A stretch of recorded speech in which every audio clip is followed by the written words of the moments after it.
Night sat heavy on Dragonstone, pressing its weight against black stone and iron, smothering the sea's distant roar beneath the slow, steady breath of wind.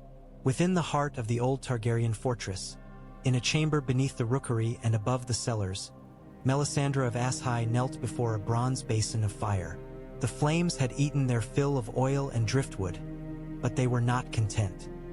They licked higher, taller than any candle, tongues of orange and red and white that moved against the draft instead of with it. Shadows crawled along the walls like living things, twisting and squirming as if they too sought to speak. "Show me," she whispered in the tongue of her childhood. "Show me the path you would have me walk. Show me the king." Heat bathed her face. Sweat gathered at her hairline and slid down her temples, but she did not blink. She watched until the dancing shapes ceased to be shapes and became meaning. Embers flared, died, flared again, each spark a speck of a world burning. She saw a crown first, not the heavy antlered iron of Stannis Baratheon, nor the gilded monstrosity that had sat upon Joffrey Baratheon's cruel brow. This was lighter, wrought of bronze and iron, simple as the hills and forests of the north. It rested on the head of a young man with a long face and a mane of thick brown hair. His eyes a stark gray so pale they were almost ice. A wolf, she thought, even before the direwolf appeared at his heel. The beast shouldered out of the color, gray and massive, yellow eyes fierce as any flame. Its fur seemed to move in the fire as though a wind swept it, and when it lifted its head to howl, the sound was not properly heard but felt, a low, ripping ache in Melisandre's chest. The vision shifted. The young king, Robb Stark, the name came to her as if whispered by 100 dead throats, stood in a long hall roofed with dark timber. A feast spread around him, trestle tables groaning beneath trenchers and joints of meat and silver cups. Men in mail and leather laughed, drank, shouted to unseen minstrels. But the fire tinted everything the wrong color. The wine looked thicker than wine. The salt on the tables gleamed like frost. Melisandre narrowed her eyes and dared not breathe. The flames leapt higher, as if the basin itself were a mouth stretching wide to swallow what came next. Hidden crossbows, men rising from benches where they had seemed drunk a moment before, hands going for swords, daggers, strings. A woman with auburn hair clawing at her own face, screaming words Melisandre could not hear, though her mouth moved with desperate ferocity. The young king turning, too slow, too trusting, his eyes widening as if at a jest taken too far. The first arrow took him in the shoulder. Melisandre jerked, fingers biting into the lip of the basin. The heat singed her palms, but she did not feel it. She watched another shaft strike the young king squarely in the chest, watched him stagger as if the air itself had punched through him. Men fell around him, cut down at close quarters, surprise carved upon their dying faces. The wolf leapt. Gray Wind, the name came this time, harsh and swift. The beast hurled itself at the betrayers, teeth bared, and for a heartbeat Melisandre believed it would tear them all apart, that blood and smoke and righteous fury would scour the hall clean. Then more bolts flew. The direwolf crashed to the rushes, legs twitching, jaws snapping at ghosts. The hall filled with red. Melisandre's throat went dry. The visions were often bloody. War never came softly, yet this was different. This was a feast turned slaughter, bread turned bait. The air in the chamber seemed to thin until she felt she were suffocating on heat. The crown slid from the young king's brow as he sank to his knees. Someone closed a mailed fist around it before it hit the floor, rough fingers greedy and sure. Shadows moved over him, a hand pressing against the arrow jutting from his chest as if to savor his last heartbeat. Melisandre leaned closer to the fire, hunger and dread twisting together in her belly. In the flames, Robb Stark lifted his head and looked straight at her.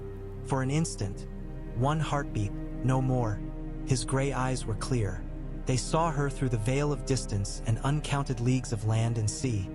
Saw her red hair, her red lips, her red eyes. They saw the truth that she had never spoken aloud, that she could save kings and burn them both, and that the Lord of Light delighted in either. "Not yet," she breathed, before she knew she meant to speak. "Not you. Not yet." The bolt in his chest quivered. His lips moved, shaping a word she could not hear. Then the world collapsed into agony and sound. Steel flashed. The auburn-haired woman shrieked and clawed at a man's face. The wolf's body spasmed in a final, futile struggle. Smoke belched up from the basin, black and choking. The image dissolved into sparks and ash. Melisandre staggered back onto her heels, blinking at the sudden absence of the vision. The chamber swam around her, stone walls reasserting themselves, the rough wool of her robe scratching against damp skin. For a heartbeat, she felt as though she were falling. Then the fire steadied again, and in its heart she saw only her own reflection. But the taste of the vision lingered, bitter as burnt bone. A king in the north, slain not in open battle but butchered beneath a roof where he should have been safe. A wolf's death, a traitor's feast, and beneath it all, faint as the memory of a long-forgotten song, the whisper of something more, a thread not yet cut.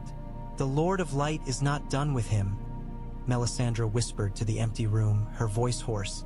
"Nor with me." The fire did not cool. Even as the vision ebbed, heat pressed against her cheeks, seeping into bone and blood. Melisandre sat back upon her heels and rubbed her fingers together, feeling the sting of raw flesh. When she looked again, the basin showed only ordinary flame, if any flame could be called ordinary when it was the mouth of Lawler made manifest. Yet her mind clung to the images like hands to a ledge. Robb Stark. She had heard the name spoken in passing, a northern boy with a wolf and an army, crowned beneath a weirwood's boughs. A usurper in Stannis Baratheon's eyes, no more than that. Another false king squandering lives that should be bent to the true war, the one that waited in cold and darkness. But there had been nothing false in that gray gaze when it met hers through the blaze. Nothing false in the sudden, raw stillness of a soul that knew its doom and yet did not turn away. Melisandre rose slowly, the red silk of her gown whispering against the stone floor. Her legs felt unsteady, as if the ground were a ship and the chamber the sea. She crossed to the narrow slit of a window and pushed the shutter open with one hand. Night poured in, damp and salt-scented. The sea below Dragonstone muttered to itself, whitecaps flashing faintly in the starlight. Far beyond, where she could not see, lay the storm-lashed shores of the Stormlands, the green earth of the Reach, the war-ravaged Riverlands, and the cold north where the boy king had carved himself a crown out of grief and pride. She could not say how she knew the place of his death, but she did. The hall she had seen could be nowhere but the Twins, that ugly, practical fortress straddling the Green Fork, the crossing that made House Frey more than petty river lords. She had glimpsed enough banners in the shadows, enough faces under those high beams, to feel the shape of it. "Bread and salt," she murmured, tasting the old words like ash on her tongue. "And steel waiting behind smiles." The Lord of Light often showed her endings. A burning letter, a child's charred doll, a king collapsing beneath a storm of black arrows. It was the nature of war to end in death. It was the nature of fire to consume. Yet this time the ending had not felt entire. When the boy fell, something did not fall with him. A thread, she thought again, testing the notion as she would test a blade's edge. Not cut, tugged, and still held in some hand she could not yet see. She closed her eyes and listened. There was no sound in the chamber but the low crackle of the flames and the distant, steady pound of surf below. Yet beneath those, beneath the stone and salt and sleeping men and women, there was another pulse, faint, fainter than the beat of a sparrow's heart. But present, she heard death. She had heard it before. The rush of it when a man burned on one of their grim, cleansing pyres. The sudden silence when a soul slipped from flesh under a knife. It had a taste, a weight, a finality that brooked no argument. What she felt now was not that. It was a pause. The Lord of Light does not show me toys, she thought. He shows me weapons. Robb Stark had not been raised to her fire as a curiosity. He had been set before her as one lays a sword upon an anvil. Broken, waiting, for what? Her fingers tightened on the stone of the window ledge. The sea wind combed through her hair, tugging at the red strands, playing with the ruby at her throat until it shivered and pulsed with its own inner light. Stannis Baratheon believed himself Azor Ahai come again. She had told him as much because she had seen him in the flames too. Seen his sword burn bright, seen shadows spill from him like smoke, seen him bowed beneath the weight of the world he meant to rule. She had seen him upon the battlements of a frozen place, his jaw clenched, his eyes hard as flint against a cold that wanted to devour all things. Yet prophecy was not a road laid straight. Sometimes it was a knot. She opened her eyes and turned back to the fire. The basin waited patiently, its surface shimmering with heat. For a moment she saw only her reflection again, red-haired and red-eyed, lips parted. Then the flames trembled, as a sleeper might tremble on the cusp of waking, and images began to swim up anew. The wolf came first this time. Gray wind, enormous and blood-slicked, dragged himself along the floor of the hall. Crossbow bolts jutted from his flanks. Each breath sounded like a bellows torn and leaking air. Men danced away from his snapping jaws, clustering with cruel laughter just beyond the reach of those teeth. Swords rose and fell, each stroke cutting another scrap of life away. Melisandre watched the light fade from the beast's eyes. Behind the direwolf, Robb Stark lay sprawled upon the rushes. Blood soaked his doublet, darkening the cloth. His fingers twitched once, twice, as if trying to close around some half-remembered thing. A sword, a hand, a promise. Then they stilled. The vision should have ended there. By every law she knew of the flames, it should have dissolved into smoke. It did not. Instead, the hall dimmed. Candles went out, torches guttered. Men's faces blurred into shadows. Even the dead wolf's corpse seemed to melt into the floor. Only the young king remained, his body stark and clear upon the ground, and around him a faint haze of something that was not light but could not be called darkness either. Clung to him like mist. When Melisandre leaned closer, she saw the shimmer concentrate around his chest, where the worst of the arrow wounds lay. It pulsed, once, weak as the last breath of a dying coal. Hope, she thought, startled. Or not hope, not mercy. The Lord of Light did not deal in mercy. Possibility. She reached out without meaning to, fingers stretching toward the fire. Heat struck her skin like a slap, but she did not flinch. The basin's rim burned her palms again, deeper this time, but the pain only sharpened her focus. She stared as the faint glow around Robb Stark's chest gathered, shivered, and then seemed to reach back. For a heartbeat, the distance between them vanished. Fire filled her veins. She felt skirling cold under it, strange and alien. The bite of northern wind, the weight of snow-laden fir branches, the old silent watching of gods carved in wood. She tasted iron on her tongue and the sour tang of fear crushed down and mastered by sheer stubborn will.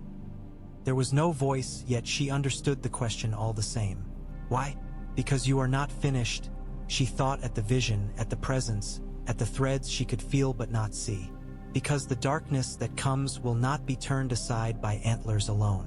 Because wolves do not break easily, and I would put fangs where there is only hunger. The flames roared suddenly, surging up as if a great bellows had been applied beneath. Melisandre's hair whipped back from her face. She closed her eyes, tears searing tracks along her cheeks, and laughed once, a short, wild sound. When she looked again, the hall was gone. The basin showed only her own hands, red and blistered where they gripped the metal.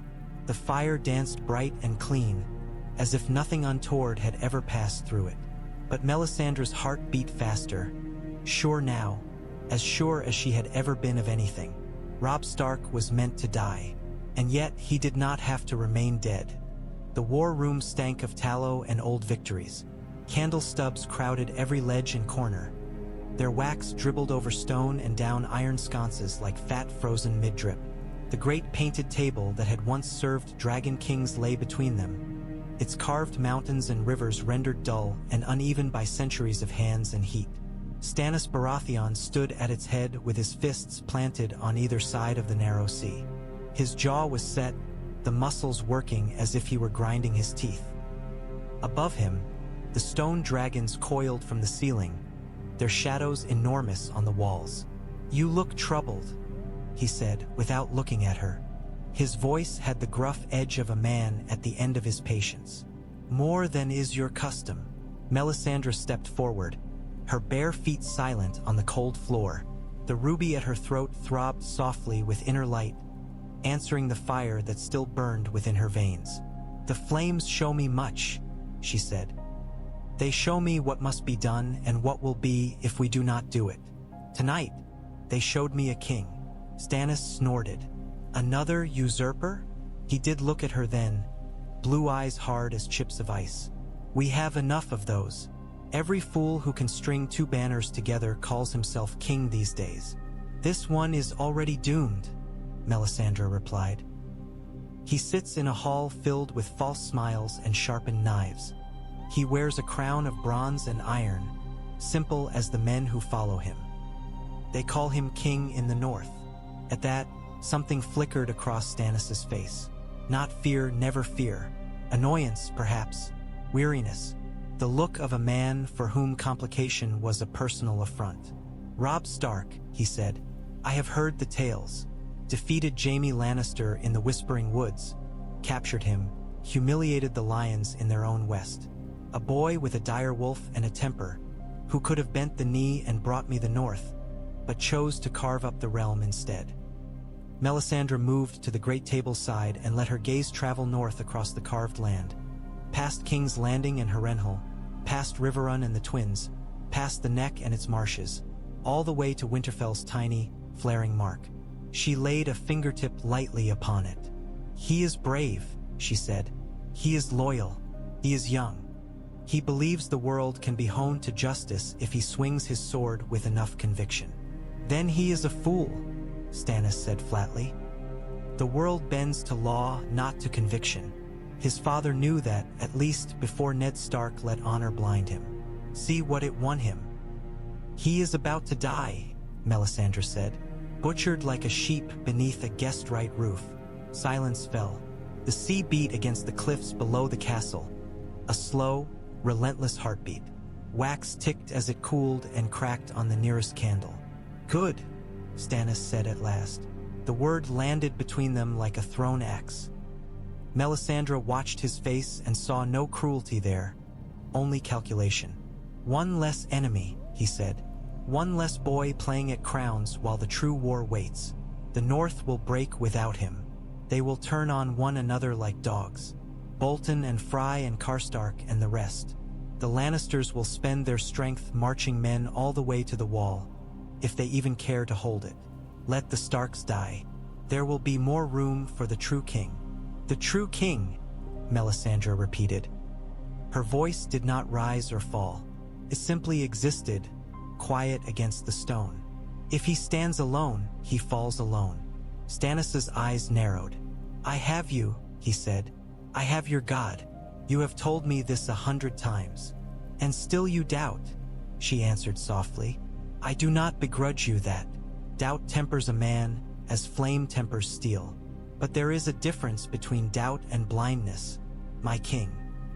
Her hand traced a path along the map, from Dragonstone's painted isle westward across the sea, up through the rain-soaked stormlands and then farther, always farther, until her fingertip returned to the little direwolf-marked seat of Winterfell. "There is a darkness coming," she said.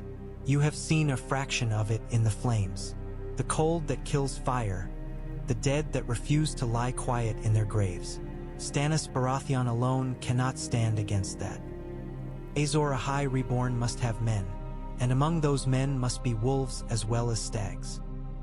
He stared at her hand upon the north as though tempted to slap it away. "You would have me ally with a dead boy?" he asked.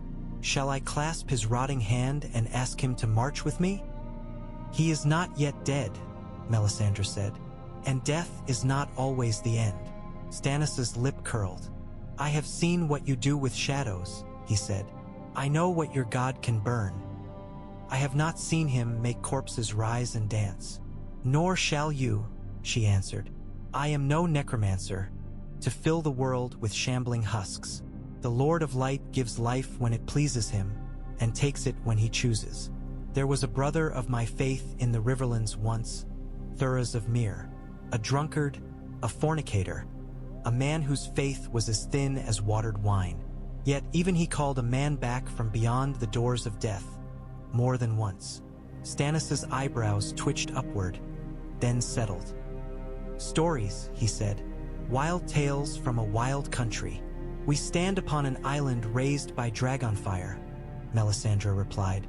"We serve a fate that would pit one man against the cold of all nights. Are such tales so wild?" He said nothing. The candle flames on the war table guttered as a gust of wind slid under the door. Melisandre watched him for a long moment, then withdrew her hand from Winterfell and folded it with the other before her. The blisters on her palms throbbed, a reminder of the basin's heat. "I will speak to the flames again," she said. "Robb Stark's death is written. I saw his arrows, his blood, his fallen wolf. The Freys and the lions will rejoice. But in the moment between his last breath and the gathering of his ghost, there is a crack, a space where something else might be written. And in this space," Stannis said slowly, "you would set your hand. You would bring him back." "I would bring back what the Lord of Light chooses to return," Melisandre corrected. "And I would place that returned king where he can serve the war that matters. Not at your side as a rival. In the north, in the snow, where wolves belong." Stannis leaned over the map, his shadow stretching long across Dorne and the Reach. "If he lives," he said, "he will remember the South that abandoned his father. He will remember Lannister treachery and Baratheon indifference. Why would he bend the knee to me? Because death will have changed him," she said. "Because what rises from the ashes does not burn as it did before. And because you will not ask him to bend. You will ask him to stand, as you do, against the only enemy that matters. There are battles enough for both of you." He grunted, a sound that might have meant agreement or merely exhaustion. "See what the flames show you," he said at last. "If the Lord of Light wishes to send me a dead wolf as an ally, let him. But I will not stake my crown upon it." "No," Melisandre said and smiled faintly. "You will stake something far dearer." Stannis gave her a sharp, suspicious glance, but she had turned away already, her eyes drawn back to the door and to the chamber beyond, where the fire waited. Ser Davos Seaworth did not mean to listen. It simply happened that he stood outside the war room door, hand hovering over the iron ring, when he heard his king say the words "dead boy." He froze. The torch in the sconce to his left hissed softly as damp air licked at it. The corridor smelled of smoke and salt and the faint, sour tang of old wine. Davos shifted his weight, boots scraping the stone. One of his shortened fingers ached, phantom pain in absent bone. "Would bring him back," came Stannis Baratheon's voice, muffled by the thick oak. "A trick, or worse." Then Melisandre's reply, lower but edged with that same quiet certainty that had unsettled Davos from the first day he met her. "Not a trick. Purpose. The Lord of Light does not waste kings." Davos's mouth went dry. He had heard rumors of Robb Stark, as any man in Westeros had who paid half a mind to the wars flaring across the land. A boy lord who had become a boy king, marching and winning and outfoxing men twice his age. A wolf with a crown, they called him, in taverns and on ship decks. A good lad, some sailors said, remembering Eddard Stark's justice with a kind of rough respect. Others spat and called him traitor, though when pressed they could not say whether they meant for breaking oaths to Robert Baratheon's sons, or for simply daring to wear a crown at all. Now Melisandre wished to drag him back from the grave. Davos swallowed and stepped back from the door, his heart thudding more quickly than it should have for a man only standing still. He had seen what the Red Woman's god could do. He had watched a shadow in the shape of Stannis himself slip from her body and glide across a castle's walls. He had seen the end of Renly Baratheon's life in a single, impossible heartbeat. He had also watched his king's fleet burn upon the Blackwater while the boy king in the north marched unscathed far from the fight. If gods played games with kings, none of the pieces seemed to know the rules. He should walk away. The king did not like eavesdroppers. The Red Woman liked them less. But Davos's feet carried him down the corridor only as far as the nearest narrow window before stopping of their own accord. The sea lay beyond, black as ink, restless and cold. Davos pressed his palm, his left palm, with all 5 fingers intact, against the chill stone of the embrasure. Robb Stark, he thought. No lordling's brat anymore. A dead king if the Red Woman spoke true. There had been a time when Davos would not have doubted the word of any priest, red or septon-robed. Those days were gone. Faith had become a knife in careful hands, and he had seen too many good men cut upon its edge. He thought of the boy in the dungeon, Edric Storm, with his black hair and solemn eyes. King Robert's bastard, royal blood in his veins whether he wanted it or not. Melisandre would have burned him, given the chance. Burned him as she burned straw idols and statues and infidels, all to wake a dragon in his grace's sword. How many boys must be set alight to save the world? Davos knew he was no maester, no lord, no wise counselor steeped in histories and prophecies. He was a smuggler who had risen higher than any man of his sort had a right to climb. Yet even he could see that the Red Woman's talk of dead kings and coming cold could sweep them all into darkness just as easily as any Lannister spear. If she meant to bring Robb Stark back from whatever lay beyond death, it would not be for the boy's sake. He closed his eyes and saw for a moment a different face. A laughing lad from the onion boats, hair whipped by sea wind, teeth white against sunburnt brown skin. Dale. Then Allard and Merrick and Mathos, each falling in turn into green fire, their bodies consumed as the Blackwater burned. Davos opened his eyes again. The torch guttered.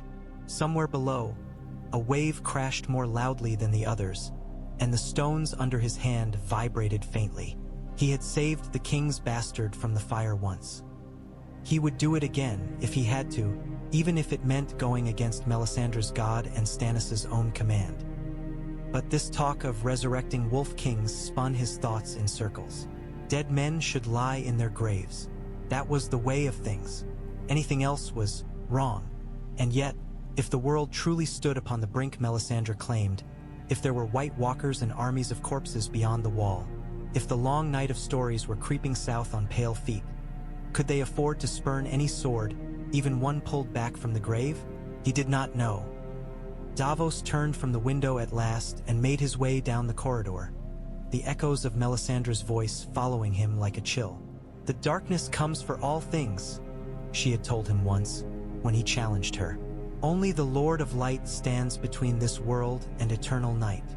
If she now sought to call a dead king back into the game, it would be for that. Not mercy, never mercy. He descended the steps toward the lower halls, where the boy Edric slept under guard and Shireen traced her finger over histories in old books. Somewhere above, in a chamber where the fires never went out, a Red Woman watched a wolf die again and again, searching for the moment where his fate might yet be turned. The basin accepted more oil and driftwood as a miser accepts coin. Melisandre fed it in silence, her blistered hands steady despite the pain. The flames leapt, hissed, then roared as if they'd been waiting all this time for more fuel to devour. "Show me again," she said. "Show me where the thread lies." Heat rose in shimmering waves.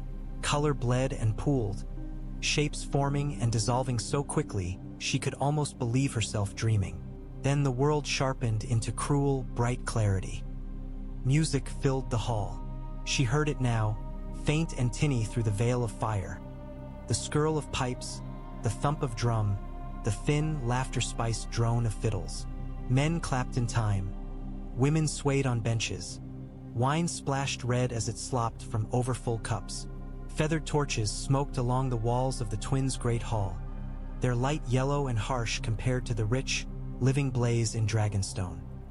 Robb Stark moved among his men, accepting cups, clapping shoulders, smiling when they cheered. His crown caught the lamplight whenever he turned his head, a circlet at once too heavy and too slight for the boy who bore it. Beside him, Catelyn Stark sat with her hands on the table and her eyes never still. Melisandre recognized the look of a woman who had learned long ago how quickly a feast could curdle into danger. Those eyes tracked every servant, every Frey boy and girl, every man-at-arms with his hand too close to his sword.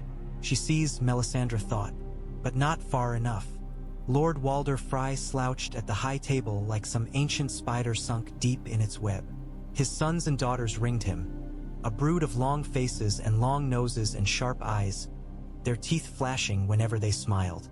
He lifted a cup and made a toast. People laughed. Robb Stark raised his own cup in answer, cheeks flushed from drink, from relief, from the simple strength of being alive after so many battles. That will make the cut deeper, Melisandre thought with a strange, detached calm. To fall from such foolish hope. The music changed. It was subtle at first, the shift. The tempo slowed, then picked up again in a pattern that did not match the dancer's steps. Fingers slid from one familiar melody into another, until a new tune slunk through the hall like a snake. The Rains of Castamere.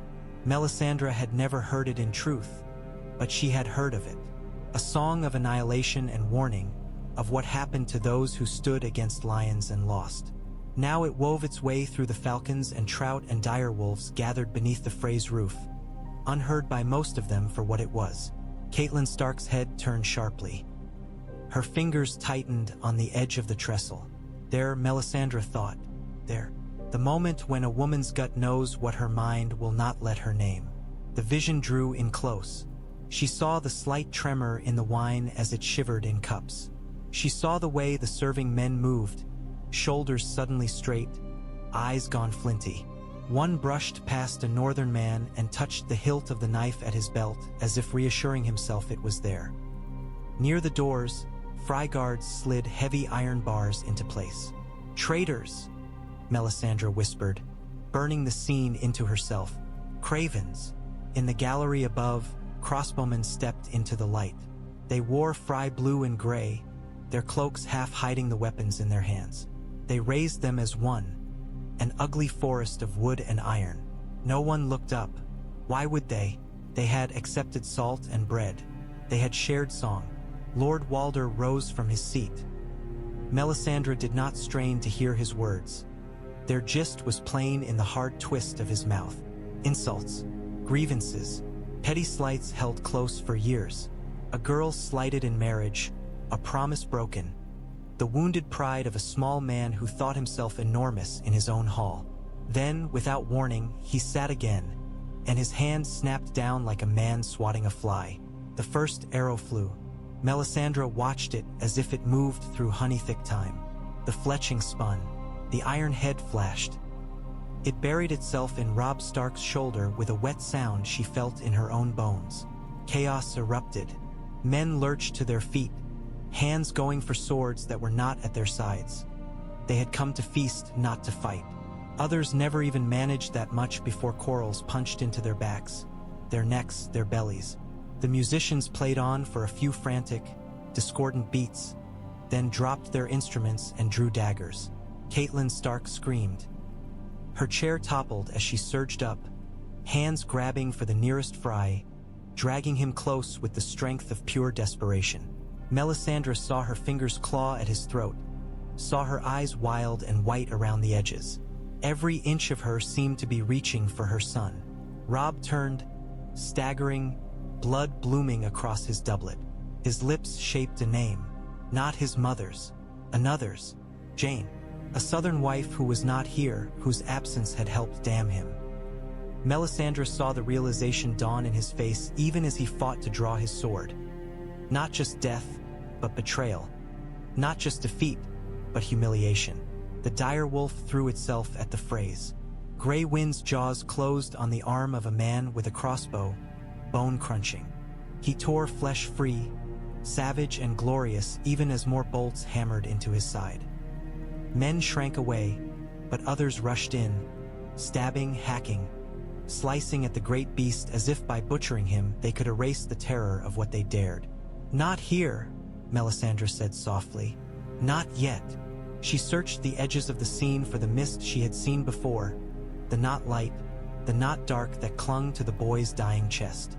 There, it gathered even now, coiling like smoke from a censer's bowl. As arrows found him again and again, as his legs buckled, as Catelyn Stark's screams grew hoarse and broke, the shimmer thickened. The Lord of Light watched, as he always watched where fire and death met. Melisandre could his attention like a hand upon her own shoulder. "Let him fall," she said quietly. "Let him fall if he must, but do not claim him wholly. Not yet." The flames flared white, so bright her vision went blank. She closed her eyes and held herself still, the stone floor hard under her knees. When the light dimmed and she could see again, the hall lay quiet. Smoke drifted under the rafters, gray and greasy. Bodies lay scattered like broken dolls, some still twitching, others not. The direwolf was down, its fur a ruin of blood and bolts. Catelyn Stark knelt in a pool of red, hands limp at her sides, eyes staring at something only she could see. Robb Stark lay on his back. His crown had rolled away, come to rest against a fallen cup. His hair spread around his head like dark riverweed. His face was slack, mouth ajar, eyes open to the rafters. The arrows jutting from his chest and belly made him look, for a moment, like one of the strange idols the wildlings raised beyond the wall. Melisandre's throat tightened. This was the point where death became a wall in most lives, a simple brick of an end. But around his chest, where the worst of the wounds lay, the faint shimmer remained. She could see it more clearly now. A thin, pale band coiled just above his skin, like the ghost of a chain. It pulsed, slowly, as if some stubborn fragment of his soul refused to depart. "Good," she said. "Good." Catelyn Stark lunged then, seized something, someone Melisandre could not see who, and dragged a knife across her throat. Blood sprayed, bright red against her face, her hair. When the Freys took her, they had to pry her fingers from her victim's jaw. The vision swam, the hall blurred. Darkness pressed in from the edges of the basin, thick and smothering. Melisandre drew back, heart hammering. The chamber around her was very small all at once, the ceiling low, the walls too close. She rose to her feet in a single fluid movement and crossed to the door, flinging it open to let in a rush of cold, honest air from the corridor. For a moment she leaned her brow against the stone, eyes closed. "It is done," she thought. "The wolf is slain, the north broken. The game you play, Lord, is a cruel one." Yet even in that cruelty, she could taste the iron tang of purpose. And if there is a thread, threads may be followed. Threads may be pulled. Later, when the fires had cooled enough that ordinary men could bear to stand near them, Melisandre sought out the king's daughter. Shireen Baratheon sat cross-legged on her bed, a book balanced on her knees. The chamber she used as a solar was small, wedged into one of Dragonstone's crooked towers, but she had filled it with what warmth she could.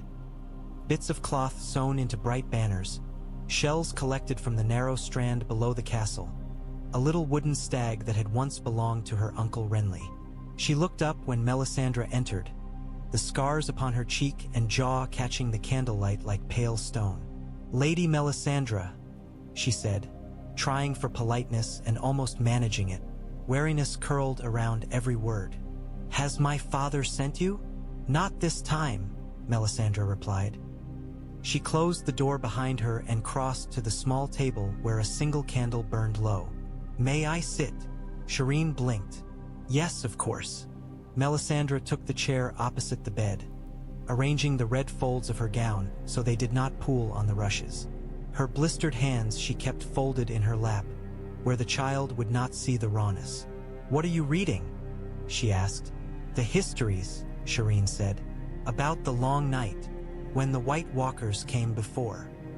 She said it like a tale intended to frighten children, yet her eyes were solemn behind their lashes. She had her father's seriousness, Melisandre thought, tempered by a mother's brittle vigilance. "And what do the histories say?" Melisandre prompted. "How did men survive?" Shireen glanced down at the page. "They say the first men were driven back and back all the way to the far south. that the dead came with the cold and killed all they could, raising them again to join their armies.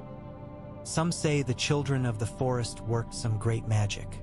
Some say a hero wielding a burning sword drove the darkness away. She hesitated. Azor Ahai. Melisandre nodded once. Yes. She watched the candle's flame flicker as Shireen turned the page. It was a small, wavering thing, that flame. It had none of the glory of the basin's roar, none of the fierce, all-consuming hunger of her visions. Yet it did what all fire did. It held back the dark, for a time. Do you believe it? Shireen asked suddenly. Melisandre lifted her gaze from the candle to the girl. Believe what? That someone will come again, the child said, with a burning sword, to save us. Melisandre's lips curved faintly. He has come, she said. Your father bears Lightbringer. He stood with it on the walls of King's Landing, and though he did not take the city, its fire burned bright in the dark. He is the prince that was promised. A line appeared between Shireen's brows. But it says here. She tapped the page with one slender finger, that when Azor Ahai forged his sword, he tempered it in the heart of his wife. Nissa Nissa. He had to drive the blade through her heart to wake its fire. Father has never. She trailed off, biting her lip. Doubts, Melisandre thought, watching the little furrow on the girl's scarred cheek. They grow in even the most devout hearts, especially in those. Not all stories are meant to be taken as they are written, she said. Some are signs, symbols. The truth beneath them glows if you hold them to the fire long enough. What matters is that sacrifice is needed. Blood, pain, the ending of small loves so that the great love of the world itself may endure. Shireen's throat bobbed. Is that why you wanted to burn Edric? She asked in a rush. Because his blood is king's blood, and the world needs it? Melisandre felt the urge to glance over her shoulder, as if expecting Davos Seaworth's disapproving shape to be looming in the doorway. She did not indulge it. Yes, she said simply. A few drops of his blood awoke power. You saw the leeches. You saw what fell when their names were named. Kings died. Usurpers toppled. Imagine what a life would do, freely given. But he did not freely give it, Shireen whispered. He was afraid. Fear is natural, Melisandre said. Courage is doing what must be done despite fear. Shireen looked away, her small shoulders hunching. Melisandre watched her fingers smooth the page of the book, over and over, as if she could smooth the world likewise. Will others have to die? The girl asked at last. For father to win? Yes, Melisandre said. The word fell like a stone into still water. Many others, whether he wins or loses. That is the nature of kingship. And the other king? Shireen asked, so softly Melisandre almost missed it. The one in the north? Robb Stark. Melisandre's heart gave a curious twist. The child had ears everywhere on this island. It seemed, or at least those who served her did. He is dead, Melisandre said. Or nearly so, betrayed under a roof where he should have been safe. Shireen's brows knit again. That is not honorable, she said. Father would never, he fights fair. Honor is a fine thing, Melisandre said. But it does not trouble the darkness. The cold does not care how fairly you fought before it swallows you. Shireen shivered, pulling the book closer to her chest as if it might shield her. Will you let him stay dead? She asked. This Robb Stark. Melisandre studied the girl's face, the way shadow pooled in the hollows of her grayscale scars. I will do as the Lord of Light commands, she said. If he shows me a path where the wolf may yet serve, I will walk it. If he seals the boy's fate, I will not pry at the door of his death. All things are weighed in the fire. Sometimes it does not seem fair, Shireen murmured. Melisandre let her gaze return to the candle. Fairness is a child's measure, she said. Necessity is the gods. She rose then, the chair legs scraping softly against the rushes. Read your histories, she told the girl. Remember what came before. The long night is not a tale to make children mind the hearth. Is a warning. We must have our swords ready when it falls again. Burnt and sharpened and in the right hands. She left Shireen to her book and the lone, flickering candle. In the corridor outside, the air felt colder than before. She wondered, not for the first time, whether this child would be among those who lived to see the dark truly fall. The thought weighed on her as she climbed back toward her chamber and the waiting fire, where a dead king's fate trembled on the edge of decision. The third time she sought the flames that night, Melisandre did not bother with oil or wood. She knelt before the basin and stared until her vision blurred, until the ordinary patterns of moving fire dissolved into something else. She did not ask. The Lord of Light was no tame spirit to be ordered about. He was a tide, a storm, a sun that burned worlds. She had learned long ago that the surest way to see what he meant her to see was simply to make herself ready and wait. Heat crawled up her arms, licked along her throat. Her blisters throbbed. The ruby at her neck pulsed in time with her heartbeat. Faster, faster still. The chamber around her fell away. There was only the fire. It opened upon the twins again. The hall had emptied somewhat, in the way slaughter emptied such places. The dead had been dragged aside haphazardly, piled near the walls like sacks of grain. Blood streaked the floorboards where they'd been hauled. Servants scrubbed at the worst of it with greasy rags and buckets of pink water, grumbling under their breath. Robb Stark lay apart from the heaps of corpses. Someone had stripped his armor. His doublet lay in tatters beside him, a halo of torn cloth. His chest was a ruin of punctures and bruises, flesh pale beneath the blood. One of the arrows had broken when they pulled off the mail, leaving the head buried deep.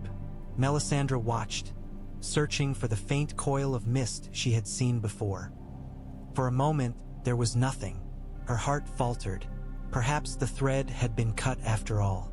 Perhaps her hope had been only that hers, not her god's. Then she saw it. Thin as spider silk, faint as breath on glass. It hovered just above his skin. Not quite light, not quite shadow. It had no color she could name. Simply was. When she narrowed her eyes, it seemed to twist, to curl tightly upon itself as if to avoid the touch of the cold air. The Lord of Light had not yet claimed him. The realization moved through her like the aftershocks of an earthquake. She felt every crack in her certainty, every shifting stone of belief. He had been meant to die. She had seen it with a clarity few visions possessed. His story's ink had already dried. And yet here was this tiny, stubborn remnant that refused to be blotted out. "Why?" she whispered, leaning closer. No answer came in words, but the flames flared, and in their roaring she heard the shape of one. "Because you will go." It was not a command. It did not need to be. Melisandre had dedicated her life and body to the flame long ago. If the Lord of Light showed her a road, it was because he meant her to walk it. "Dragonstone to the twins," she said aloud, to hear how the leap sounded. Through war-ravaged country teeming with lions and broken men. Past rivers that run red and villages stripped bare. For one boy, the thread above Robb Stark's chest pulsed once. Not a boy, she corrected herself. A king. And something more now. A man who had crossed the threshold and brushed his soul against the dark while still tethered, barely, to life. She considered what might be made of such a man. If he returned, he would not be the same. Death peeled away illusions. It cut down the vanity of youth, the belief that one might always find a way to win if one simply tried hard enough. It left the raw truth of a person behind, the bone beneath the flesh. Robb Stark had marched for vengeance, for honor, for his father's memory. He had bled for banners and rights and all the pretty words men draped over their hungers. If she brought him back, she would strip those from him one by one. He would serve in the only war that mattered. In the vision, a Frey man-at-arms approached the corpse with a length of rough cloth. He regarded Robb Stark's face with a look Melisandre recognized. The uneasy fascination men had when staring at the bodies of kings. Then he spat, wiped his mouth with the back of his hand, and set about binding the dead man's limbs for whatever indignity his lord had planned. The thread did not react. It hung patient as frost. Melisandre watched until she was sure of what she saw. Then she sat back on her heels and drew a slow, steady breath. "You would have me pluck him from their hands," she said. "You would have me drag life back through flesh already marked by death. You would make of me a midwife to a king's second birth." Heat licked along her spine in answer. The task would not be simple. She had aided Thoros in his reawakenings only once, long ago, when the drunkard priest had wept and shaken and begged for understanding. The Lord of Light had moved through him then without mercy, treating his body as a torch to be lifted high. The man brought back Beric Dondarrion had been less than he was before. Each time he died and rose, he spoke more slowly, forgot more often. There would be a cost. There was always a cost. But Melisandre had grown accustomed to the weight of such reckonings. "Very well," she said. "Show me how he is guarded. Show me the paths between here and there. Show me whom I must use." The vision shifted. The Hall of the Twins retreated, becoming once more a distant thing, a troubled star on the horizon of her sight. In its place came roads. Muddy tracks lined with blackened trees, broken wagons sinking into ruts, corpses swinging from hastily raised gallows. She saw river crossings watched by sullen men in mail, half of them drunk, all of them hungry. She saw villages given over to wolves and crows. She saw two pockets of resistance, men in ragged northern cloaks slipping through woods, Tully loyalists hiding in river mist.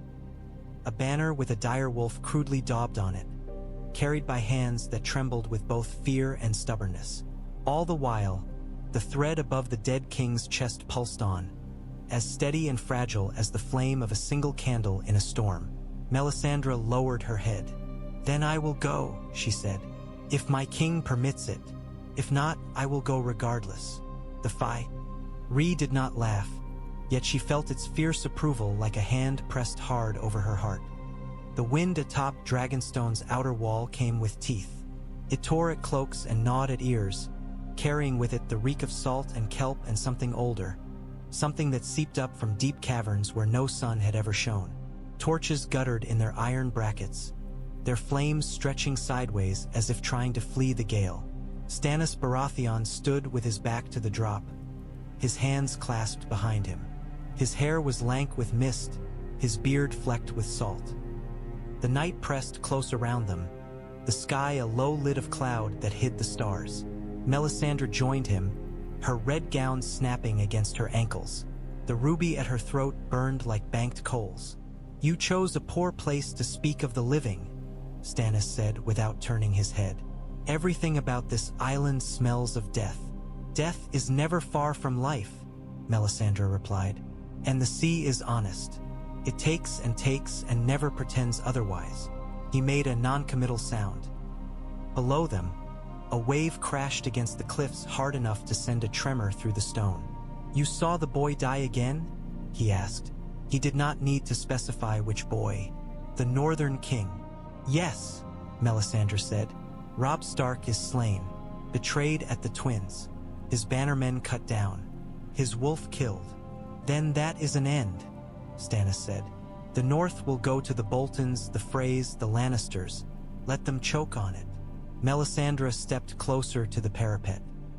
The wind plucked at her hair, sending red strands whipping across her face. She did not push them back. "For most men, it would be an end," she said. "For him, it may be only a crossing." Stannis's profile cut against the darkness. Hooked nose, strong jaw, eyes narrowed to slits against the wind. "Speak plainly," he said. "I have little patience for riddles." "His soul lingers," she said. "A fragment, a thread not yet claimed. The Lord of Light holds him at the brink. I could pull him back." Stannis turned to her fully then. The torchlight caught in his eyes, making them seem for a moment almost as bright as her own. "You would have me march to fetch him?" he demanded. "Squander what men I have left to rescue a corpse from the Freys?" "I would go," Melisandre said, "with a small escort, south along the coast, then inland. The Riverlands are chaos now. In chaos, a careful hand may move where a host could not. There are men who still love the wolf. They will help if they can be found. And you expect me to sit here and count the stones while you chase ghosts? Stannis's mouth was hard. My claim is not advanced by this. Every day I waste, the Lannisters grow fatter on their stolen throne. Your claim is advanced by every ally who will stand against the coming dark, Melisandre said. Robb Stark's men fought lions and did not break. They will not bend the knee easily to Boltons or Lannisters. A resurrected king in their sight would bind them tighter than any oath. He stared at her, measuring. You are very sure, he said slowly, that you can do this. I am sure only that the Lord of Light has not yet released him, she answered. Resurrection is not mine to grant or deny. I am but the hand that holds the flame. If he wills it, I can serve that will. And if he does not? Stannis asked. If you go herring off into the Riverlands and find nothing but dead wolves and Frey arrows? Melisandre let the question hang between them for a heartbeat. The wind howled. Somewhere below, a gull screamed. Then we will know that Robb Stark's purpose lay in his death alone, she said. We will know that another path must be walked. Knowledge is never wasted. Stannis snorted quietly. You priests, he said, always turning loss into lessons. We must, she replied. The alternative is despair, and despair serves only the dark. His gaze drifted past her, toward the unseen north. What sort of man would he be if he returned? He asked, almost despite himself. Not the same boy who thought to carve a kingdom out of my brother's realm with a few quick victories. No, Melisandre said.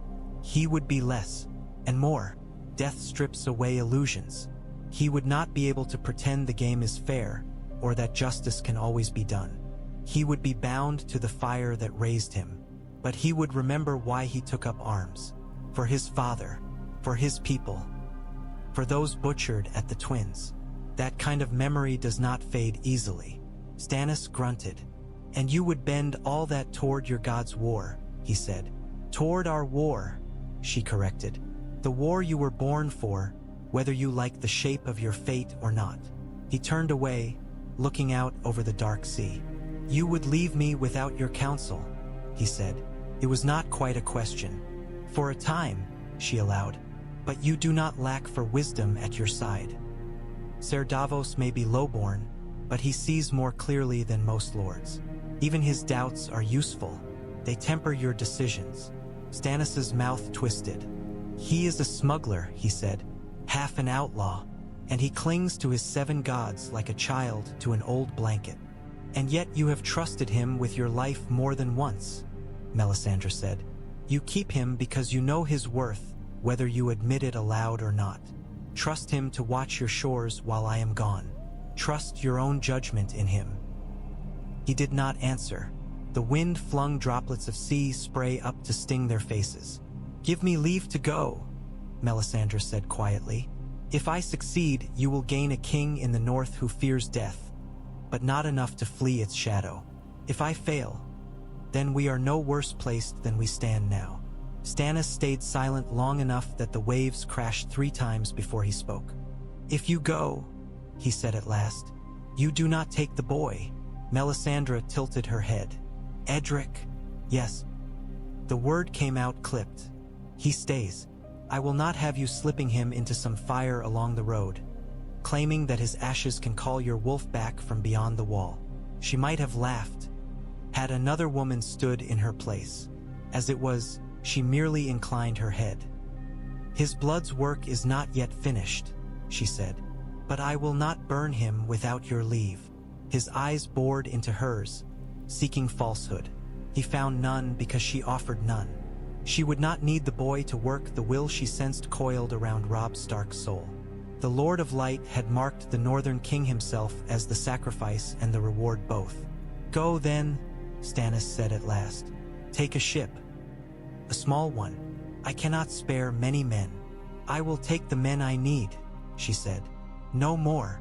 Stannis nodded once, curtly, as if cutting a cord. The Red Wine fleet will not be lured to us by your absence? He asked, bitterness creeping into his tone. The Lannisters will not choose this moment to fall upon Dragonstone and grind my last strength into dust? If they come, Melisandre said, your sword will burn bright enough to hold them back until I return. If they do not, then perhaps they, too, will have a wolf to trouble them. He let out a breath that might have been a laugh, or merely the sigh of a man always burdened. Bring me something worth the trouble, Red Woman, he said. I am tired of being told to wait. You will not wait forever, she told him. The storm comes for us all. They stood a moment longer in the biting wind, two dark shapes against the greater dark. Then Melisandre turned and made her way back along the wall, her mind already racing ahead over waves and rivers and blood-slick floors, toward a dead king whose story might yet continue. Before dawn, she went down to the sea. A narrow stairway cut into the rock led from the lower halls to a cave where the tide crept in and out like the breath of some sleeping giant. The air there was thick with salt and the damp chill that came from stone that had never seen the sun. Little pools dotted the floor, their surfaces trembling with each incoming wave. Melisandre's footsteps echoed softly as she descended. The torch in her hand cast long, leaping shadows across the walls, turning the veins of black stone into writhing shapes. She had come to this place often when the visions weighed heavy, when she needed the hiss and roar of the waves to drown her doubts. Tonight, she had brought with her a small bundle of sticks and a clay jar of oil. She knelt on a flat rock above the reach of the highest tide and built a fire with the care of a woman laying out bones for augury. Each stick placed just so, each drop of oil measured in her mind if not in truth. When she touched the torch to the little pile, it caught at once. The flames here were different than those in the basin. Smaller, more intimate, they threw light against the cave roof and painted rippling patterns on the water. The sound of them blended with the sigh and suck of the sea. Melisandre laid her hands above them, palms down. Her blisters prickled, then eased as the heat crept into them. R'hllor, she murmured, using the name that felt most right in her mouth. Lord of Light, Heart of Fire, I go where you send me. The waves answered first, sliding in to lap at the base of her rock. Foam gleamed in the firelight, white against black. I will cross rivers and charnel fields, she said. I will walk through the halls of traitors. I will touch a dead king's breast and call for his heart to beat again. If this is your will, give me strength to bear it. If it is not, show me now. Cut the thread. Let him sink. The flames trembled. For a heartbeat she thought they might go out. Then they steadied, burning hotter, whiter. The smoke that rose from them twisted into shapes.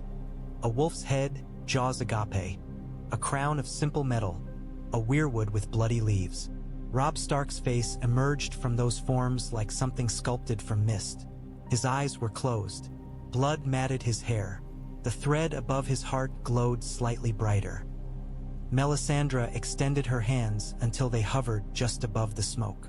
When it brushed her skin, it was cold. Not the killing cold of the others she had glimpsed in wilder visions, but the chill of stone and earth and the space between breaths. For a moment, she felt herself balanced on a knife. On one side lay Dragonstone, Stannis, the war for a throne of swords. On the other lay the Riverlands, Frey treachery, and a corpse that refused to stay properly dead.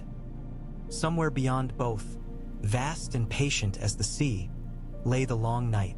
Fear flickered in her then, quick and sharp. Not of the darkness. She had seen worse things than any mortal shadow. No, what bit at her was the thought of failure, of reaching and grasping and finding, in the end, only emptiness, of returning to Dragonstone with nothing to show but burned hands and wasted time, and the knowledge that she had misread the signs. Prophets were only useful so long as their prophecies came true. If she failed here, the men who already whispered about her in the halls would whisper louder. Stannis's faith, hard-earned and brittle as it was, might crack. The Lord of Light did not answer such fears with comfort, only with fire. The flames surged suddenly, tall enough to brush the cave roof. Heat seared her cheeks, drove tears from her eyes. In the blaze she saw the twins again, but not as before. The hall was empty now, save for Frey men dragging forms wrapped in cloth, carting them through a courtyard chilled by morning mist.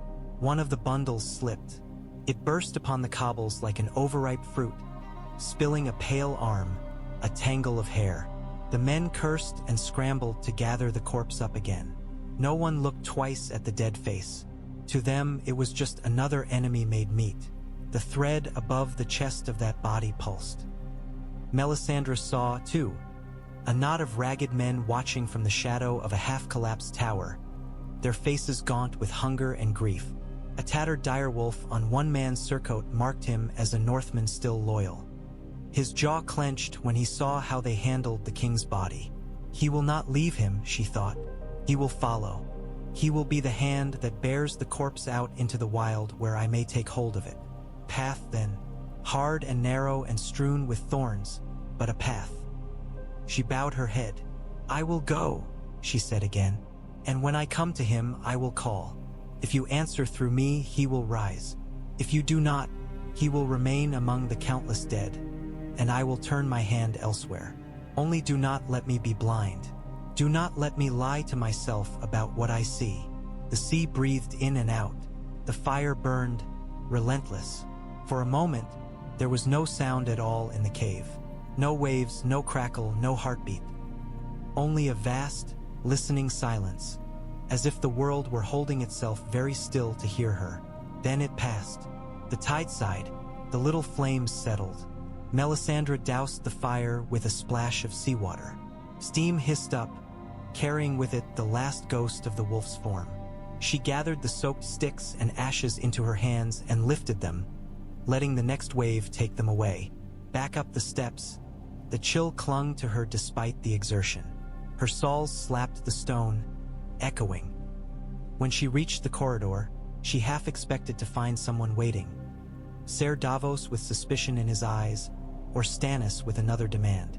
The hall lay empty. She made her way to her own chamber and began to pack what she would need. Vials of oil and powder, a small iron brazier, her knives, her faith. The journey ahead was long, but the thread held steady in her mind's eye, glowing faintly in the dark. Sage. He would not lose it.